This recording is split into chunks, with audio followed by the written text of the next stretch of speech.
Ikusiko dugu orain nola kudeatu baimenak zerbitzariko karpetetan. Horretarako sartuko gara beti bezala zerbitzarian eta beko barran badaukagu esploradorea. Hemen agertzen ez bada, sakatuko dugu hasiera ikonoan eta hor aukeratuko dugu este equipo, ¿vale? Ekipo hau edo. Vale, hemen badaukagu ekipoa, ordenagailua eta dauden unitate guztiak edo partizio guztiak. Normalean datuak gordetzen dira D unitatean, eta hemen baditugu ja dauden karpeta guztiak. Importanteenak, irakasleak, ikasleak, administrazioa, personalak eta bar. Bueno, baiongo gara ikusten adibidez irakasleak karpeta barruan.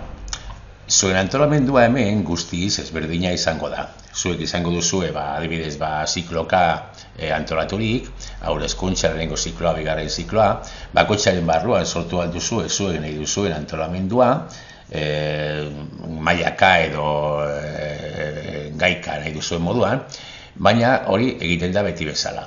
Vale? Egiten da nahi duzuen lekuan nuevo karpeta, egiten duzue eta nahiko. Baina, joango gara ikusten nola eman baimenak karpeta bakoitzean sartzeko. Eta hemen importantea, hasieratik pentsatu ondo nola kudeatuko dituzuen baimenak. Adibidez, lehenengo zikloa, bigarren zikloa, hirugarren zikloa.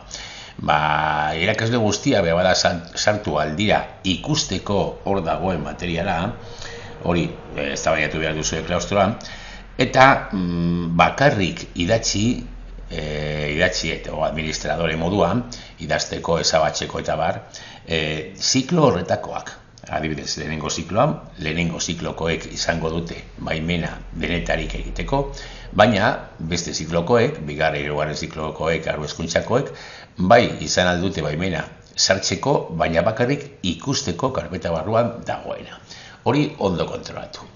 Ni baldin banago lehenengo zikloan, edo edozein karpetetan, egingo dudan izango da sakatu eskuineko botoiaz, eta hemen, bai propiedades, bai compartir con, bi altatik egin aldugu, egingo dugu compartir con, eta usuarios específicos. Eta hemen hasiko gara sartzen, zein erabiltzaileekin partekatuko dugun hori.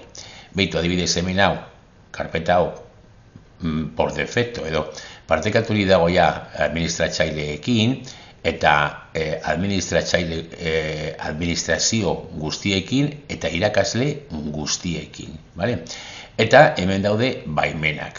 Zein baimen dituzte. Baimenak aldatu nahi baditugu, adibidez hemen, suposatu, hemen administrazio karpeta dela, eta hemen, adibidez, irakasleak sartuko dira ikustera, baina ez idaztera. Orduan sakatuko dugu hemen, eta jarriko dugu bakarrik lektura. Edo kenduko dugu talde hori, karpeta horretan ezartzeko. Hemen baditugu 3 baimenak, bakarrik irakurtzeko eta idazteko, edo kendu talde hori eta ez eman inolako baimenik.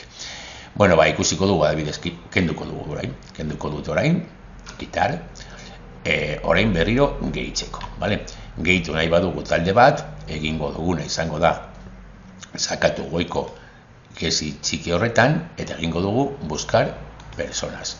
Eta hau ja egin dugu batzuetan, betikoa, opciones avanzadas, buscar ahora, eta hemen bilatuko dugu nahi dugun taldea. Kasu honetan, erabiliko dugu berriro ezabatu duguna, TGIR denak, irakasle guztiak, eta esango diogu aceptar.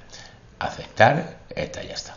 Hemen, beitu, hasiera batean ematen dio bakarrik irakurtzeko baimena, berdin, aldatuko diogu, eta nahi dugun baimena eman. Esango dugu compartir, eta eginda dago. Esandakoa, ondo pentsatu nola antolatzen duzuen, nola antolatzen dituzuen karpetak. Batez ere, nola ematen dizkezioen baimenak. Eta kontrolatu, batez ere oso bereziak izan aldiren karpetak. Eziketa berezikoak eta barrekoak. Oso personalak baldin badira, kontuz ematen dituzuen baimenekin.